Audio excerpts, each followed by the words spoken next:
What is God saying about the economy, our nation, and the church? Stay tuned and find out now. Please follow our interactive conversation on Twitter by following @SolutionsTV and the hashtag at the top of the screen. Get a pen, pencil, or tablet. Call a friend or colleague to join you. Let's collaborate and learn together. We'll be right back.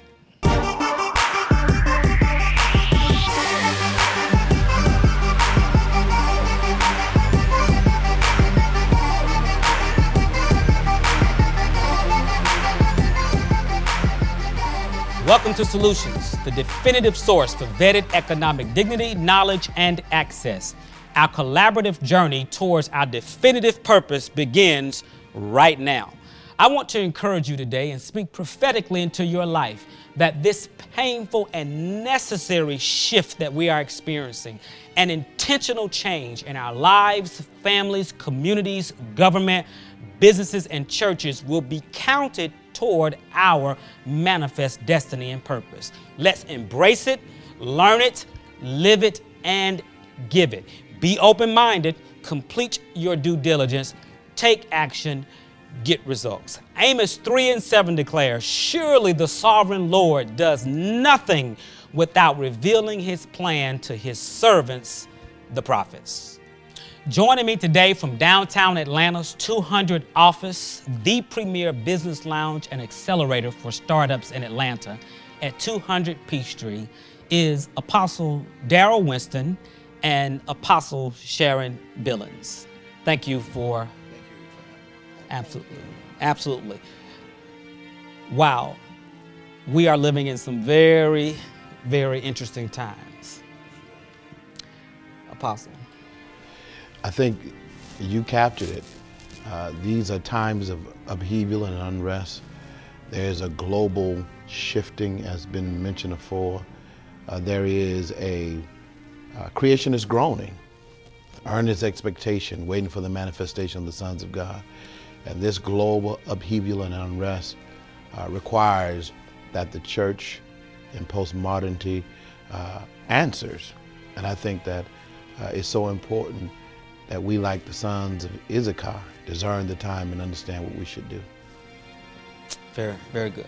Apostle Billins. Absolutely. Just to tag along with Apostle Darryl, this is a season of shaking, not only in the spiritual arena, but also in the natural arena, even the elements and the seasons of the times, not being able to discern which season we're in right now as far as the physical manifestation of spring, winter, summer, fall. A season of judgment upon the land, calling his people, which are called by his name, back to their first love, which is Jesus Christ, in order for the land to be healed. Absolutely. That's phenomenal. I want to read a scripture here. Hosea 8:7. They sow the wind and they reap the whirlwind. The stalk has no head, it will produce no flower. Were it to yield grain, foreigners would swallow it up. And I think that's a prophetic word to our nation and our economy. And it's very interesting when the word says, were it to yield grain, foreigners would swallow it up.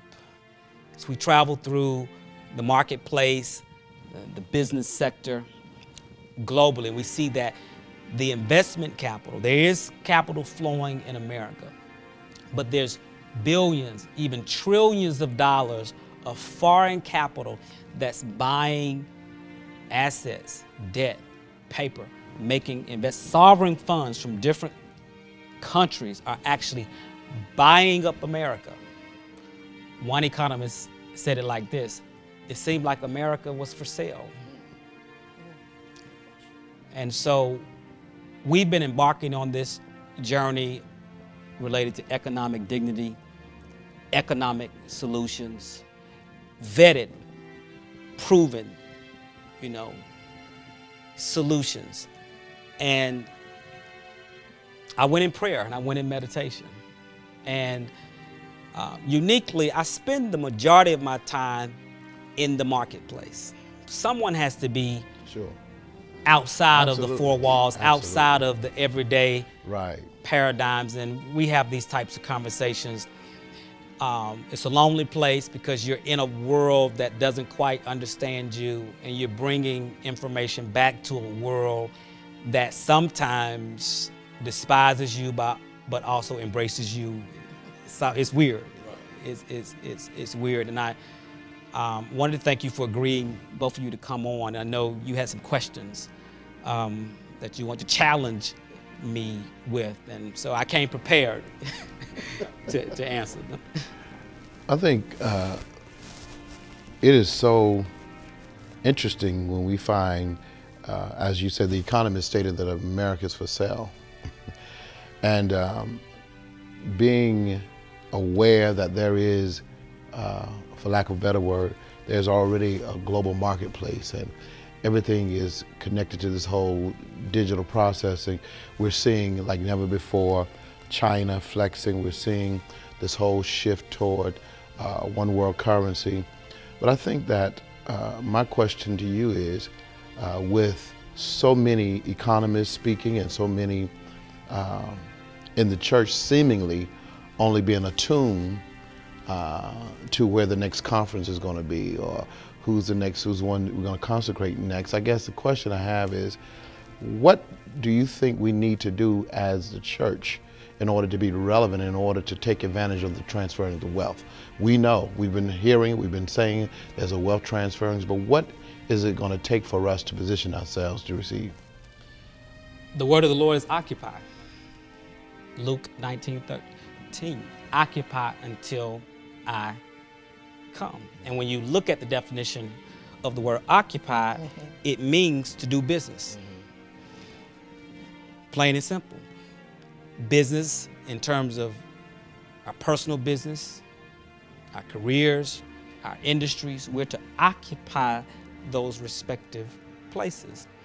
But occupy also means to take up space. If there is a space that exists in the earth realm, we are to be in that space as an example. We're mandated to be there. Go ye into all the world. It didn't say go ye into your denominational, convocational structure, but it says go ye into all the world.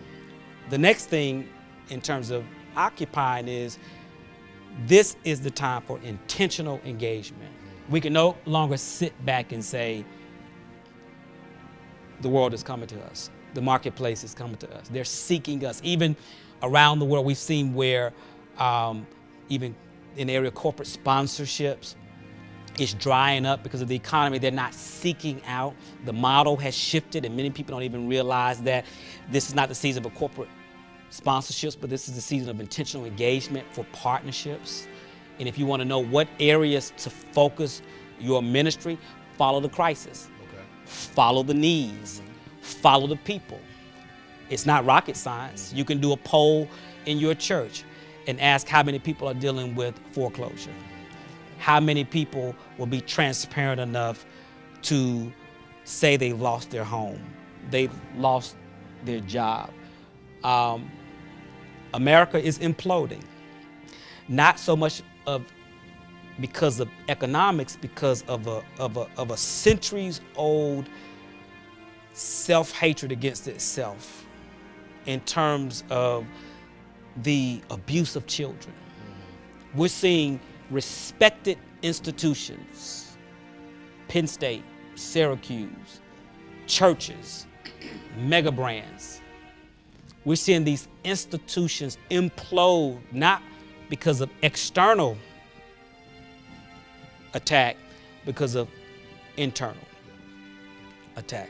The leukocytes have turned against the red blood cells, and they're fighting life. You know, life is in the blood. Oxygen is a currency. It's traded in exchange for homeostasis. That's what healing is, in the blood. But when the white blood cells begin attacking the other cells, then cancer, leukemia develops. And we have this spiritual leukemia that is imploding and destroying us from the inside out. Right, right. What is this whole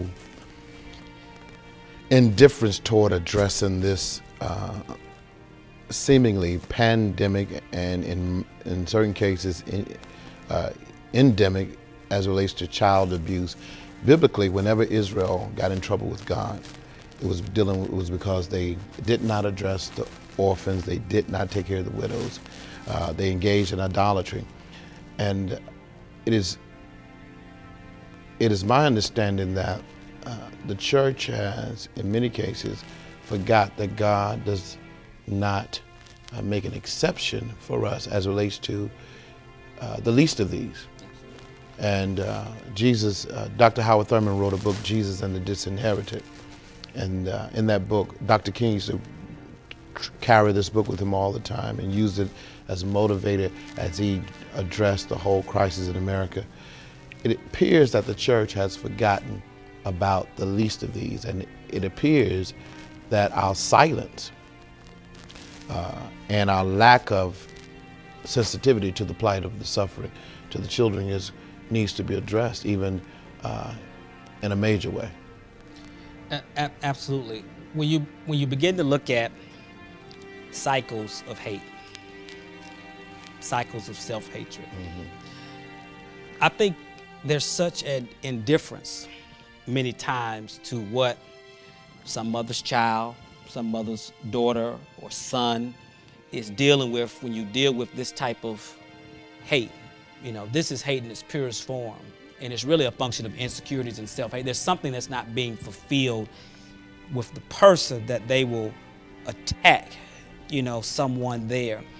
But the reality of it is the indifference is because it's not just happening at a high profile level. It is, but it's also happening with an uncle, an aunt, a cousin, a boyfriend, and it's happening at all levels. And I'm glad that social media, and we're going to even see further evolution of different platforms. The world is becoming more virtual. We haven't seen anything yet. We thought Facebook and Twitter was interactive.